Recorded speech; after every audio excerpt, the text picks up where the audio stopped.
आपण जेव्हा अजय अतुलचं गाणं ऐकतो तेव्हा डोळे मिटून त्या स्वरांच्या दुनियेत रमतो. पण तेच आपण बाजारात किंवा रस्त्यावर ट्रॅफिकमध्ये अडकलो असलो तर तोच आवाज असह्य का वाटतो? हेही आवाजच आहे आणि तेही आवाजच आहे.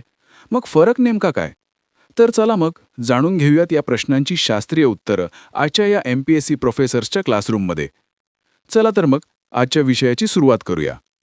ध्वनी म्हणजे नक्की काय? साऊंड हा ऊर्जेचाच एक प्रकार आहे. तो वेव्हजच्या स्वरूपात प्रवास करतो आणि ही एनर्जी निर्माण होते कंपनांमुळे. कोणतीही वस्तू जेव्हा व्हायब्रेट करते तेव्हाच ध्वनी तयार होतो.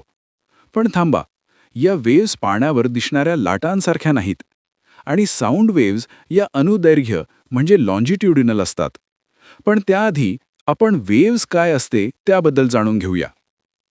वेव्हज मुख्यतः दोन प्रकारच्या असतात: मेकॅनिकल वेव्हज आणि नॉन मेकॅनिकल वेव्हज. काही लहरींना माध्यमाची गरजच नसते, जसे लाईट वेव्हज.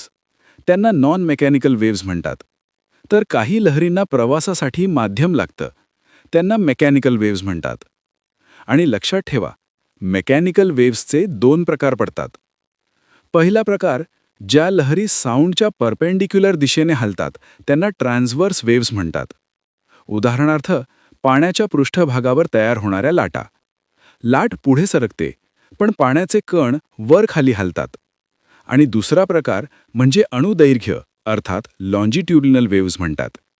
उदाहरणार्थ, कल्पना करा की आपल्याकडे एक स्लिंकी. त्याला आपण धक्का दिला तर तो धक्का जसा पुढे सरकतो ना, अगदी त्याचप्रमाणे ध्वनी लहरी प्रवास करतात. म्हणजेच माध्यमाचे कण ऊर्जेच्या दिशेनेच पुढे मागे सरकतात. ध्वनी लहरींमध्ये संकोचन म्हणजे कंप्रेशन्स आणि विरलन म्हणजे लेअर फॅक्शन्स याद्वारे ऊर्जेचे वहन होते. मग पुढचा प्रश्न असा पडतो, काही आवाज बारीक आणि काही घोगरे का वाटतात? याचं उत्तर आहे वारंवारता अर्थात फ्रिक्वेन्सी. आता प्रश्न असा की वारंवारता म्हणजे काय? वारंवारता म्हणजे एका सेकंदात किती कंप्रेशन्स आणि रेअर फॅक्शन्स तयार होतात हे हर्ट्समध्ये मोजलं जातं. जेव्हा फ्रिक्वेन्सी जास्त असते तेव्हा आवाज बारीक किंवा उच्च स्वरमानाचा वाटतो, जसं की पक्ष्यांचा किलबिलाट. आणि जेव्हा फ्रिक्वेन्सी कमी असते तेव्हा आवाज घोगरा किंवा कमी स्वरमानाचा वाटतो, जसं की सिंहाची डरकाळी. वारंवारतेनुसार ध्वनीचे तीन प्रकार पडतात. पहिला प्रकार, इन्फ्रासॉनिक वेव्हज. 0 ते 20 हर्ट्झ दरम्यानचे ध्वनी. हे ध्वनी आपण ऐकू शकत नाही, पण हत्ती, व्हेल, जिराफसारखे विशेष श्रवणशक्ती असलेले प्राणी ते ऐकू शकतात. दुसरा प्रकार आहे ऑडिबल वेव्हज. 20 ते 20,000 हर्ट्झमधले ध्वनी. हेच ते ध्वनी आहेत जे माणूस ऐकू शकतो. आणि तिसरा प्रकार म्हणजे अल्ट्रासॉनिक वेव्हज. 20,000 हर्ट्झपेक्षा जास्त फ्रिक्वेन्सीचे ध्वनी. हे ध्वनी वटवाघळं, कुत्री, मांजरी आणि इतर उच्च श्रवण सीमा असलेले प्राणी ऐकू शकतात. यानंतर आपण पाहणार आहोत साऊंडचा वेग.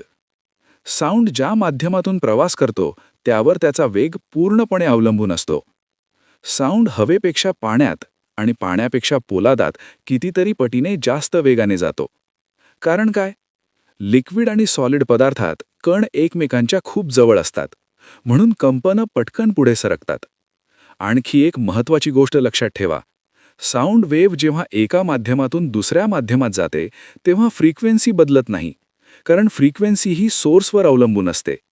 पण नवीन माध्यमात साऊंडचा वेग बदलतो, कारण वेग हा माध्यमाच्या गुणधर्मांवर अवलंबून असतो. आणि कारण speed is equal to frequency into lambda. Frequency स्थिर राहिली तर स्पीड बदलल्यावर वेव्हलेंथ आपोआप बदलते.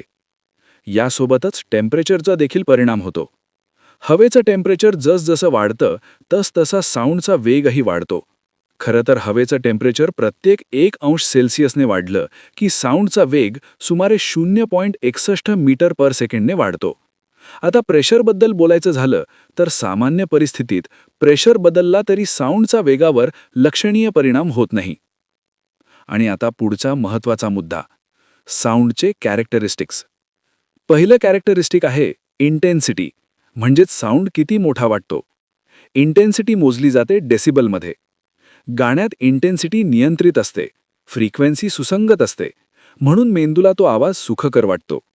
पण ट्रॅफिकमध्ये इंटेन्सिटी जास्त आणि अनियमित असते. फ्रिक्वेन्सी विस्कळीत असते, म्हणून तोच आवाज त्रासदायक वाटतो. अशा जास्त डेसिबलच्या साऊंडमुळे कानांवर ताण येतो आणि कालांतराने ऐकण्याची क्षमता कमी होऊ शकते. आता दुसरं कॅरेक्टरिस्टिक आहे तारत्व म्हणजे पिच. पिच पूर्णपणे अवलंबून असतो फ्रिक्वेन्सीवर. फ्रिक्वेन्सी जशी जास्त असते तसा पिचही जास्त वाटते. आवाज बारीक किंवा उच्च स्वरमानाचा वाटतो. आणि फ्रिक्वेन्सी कमी असेल तर पिच कमी वाटते, आवाज घोगरा वाटतो. आणि शेवटी एक रंजक निरीक्षण, सायरनचा आवाज का बदलतो? याचं उत्तर आहे डॉपलर इफेक्ट. क्रिश्चियन डॉपलर यांनी 1842 मध्ये याचं वर्णन केलं होतं. जेव्हा आवाजाचा सोर्स तुमच्या दिशेने येतो तेव्हा साऊंड वेव्स एकमेकींच्या अधिक जवळ येतात आणि फ्रिक्वेन्सी वाढते आणि आवाज बारीक वाटतो.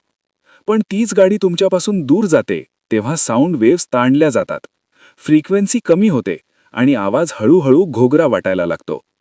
आणि याच्याशी जोडलेलं अजून एक आश्चर्यजनक तंत्रज्ञान म्हणजे सोनार, अर्थात साऊंड नेव्हिगेशन अँड रेंजिंग. हे पाण्याखालील वस्तू शोधण्यासाठी साऊंड वेव्सचा वापर करतं. एक पिंग म्हणजे साऊंड वेव्ह पाण्यात सोडली जाते. ती पुढे सरकते, वस्तूवर आदळते आणि प्रतिध्वनीच्या रूपात परत येते. या प्रतिध्वनीला परत येण्यासाठी किती वेळ लागला यावरून वस्तूचे अंतर मोजले जाते. खरंच आश्चर्य म्हणजे डॉल्फिन आणि बॅट्ससुद्धा इकोलोकेशन नावाच्या नैसर्गिक सोनारचा वापर करतात. तर चला थोडक्यात पाहूया आज या MPSC प्रोफेसर्सच्या क्लासरूममध्ये आपण काय काय शिकलो. सर्वप्रथम आपण ध्वनी म्हणजेच साऊंड काय असतो हे समजून घेतलं. यानंतर ट्रान्सव्हर्स वेव्स आणि लॉन्जिट्युडिनल वेव्स काय असतात हे पाहिलं. त्याचबरोबर डॉपलर इफेक्ट आणि MPSC सोबतच इतर सर्व परीक्षांसाठी अत्यंत उपयुक्त असलेला सोनार हा टॉपिक देखील अभ्यासला. आता MPSC प्रोफेसरच्या या भन्नाट क्लासरूममध्ये पुढच्या भागात आपण पाहणार आहोत लाईट हा टॉपिक. या लेक्चरच्या सर्व नोट्स आपल्या टेलिग्राम चॅनलवर मिळून जाणार आहेत. त्याची लिंक कॉमेंट बॉक्समध्ये पिन केलेली आहे. टेलिग्राम चॅनलला नक्की जॉईन करा आणि अशाच प्रकारचे सोप्या ट्रिक्स, आपुलकीची समजावणी आणि MPSC व सर्व स्पर्धा परीक्षेला उपयुक्त कॉन्टेंटसाठी MPSC प्रोफेसर्सला नक्की फॉलो करा. अभ्यास करत रहा, यश नक्की मिळेल. जय शिवराय.